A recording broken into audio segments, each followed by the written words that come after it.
আচ্ছা, তোমাদের কি কখনো ব্যাংক থেকে ফোন করে ডেকেছে কেউ? ডাকবে কেন? তোমরা তো বড় লোক, তোমাদের ব্যাংকে অনেক টাকা আছে। ফালতু কথা একদম কবি না। যা বাবা, সত্যি কথা বললেই অমনি ফালতু হয়ে গেল। Welcome to my YouTube channel just Shubhankar 07।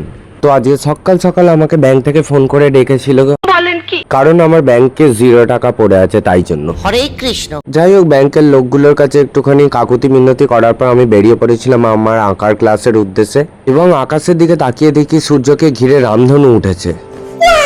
তারপর ট্রেনে করে চলে গেলাম নালিকুল, এবং সেখান থেকে হেঁটে হেঁটে চলে গেলাম আমার আঁকার ক্লাসের দিকে। স্যার আমাকে আঁকতে দিয়েছিল একটা গোটা তরমুজ, এবং তার সাথে 2টো কাটা তরমুজের টুকরো পড়ে আছে পাশে। তো যাই হোক, সেই মতো আগে তাড়াতাড়ি করে পেন্সিলের স্কেচটা করে নিলাম, এবং তারপর আমি ফার্স্ট কালার চাপাতে বসবো। তারপর সেই মতো রং টং বার করে ফার্স্ট কালার চাপিয়ে নিলাম, এবং ফার্স্ট কালার পর দ্বিতীয় কালার আবার চাপাতে বসলাম। এক হাতে রং করা এবং এক হাতে ভিডিও করা যে কতটা কষ্টের, সেটা যারা করে তারাই একমাত্র জানে। আচ্ছা। তো যাই হোক, আমার স্যার অনেকটাই ভালো, তাই জন্য আমাকে ভিডিও করতে হেল্প করে কিছুটা। সেকেন্ড কালার চাপানোর পর আঁকাটা কিছুটা দেখতে এরকম হয়েছিল, এবং স্যার আমার থেকে তুলিটা নিয়ে একটুখানি সেট দিয়ে দিচ্ছিল হালকা করে। সবার করো। শ্যাডোটা দেওয়ার পর আঁকাটা আরো সুন্দর দেখতে লাগছিল। আমার আঁকার মধ্যে স্যারের একটু ছোঁয়া না লাগলে হয় নাকি। হোক, সব শেষে আঁকাটা দেখতে হয়েছিল ঠিক এরকম। ফোনে যে পিকটা দেখছো সেইটাই আমি দেখে দেখে এঁকেছিলাম। কেমন হয়েছে একটুখানি কমেন্টে জানিও।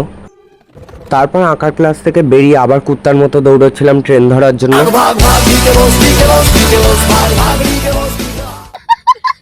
আরে ভুলেই তো গেছিলাম, ট্রেনটা তো আমার কেনা, তাই জন্য আমি কেন দাঁড়াবো? প্রত্যেকবার তো আমার জন্যই ট্রেনটা দেরি করে আসে।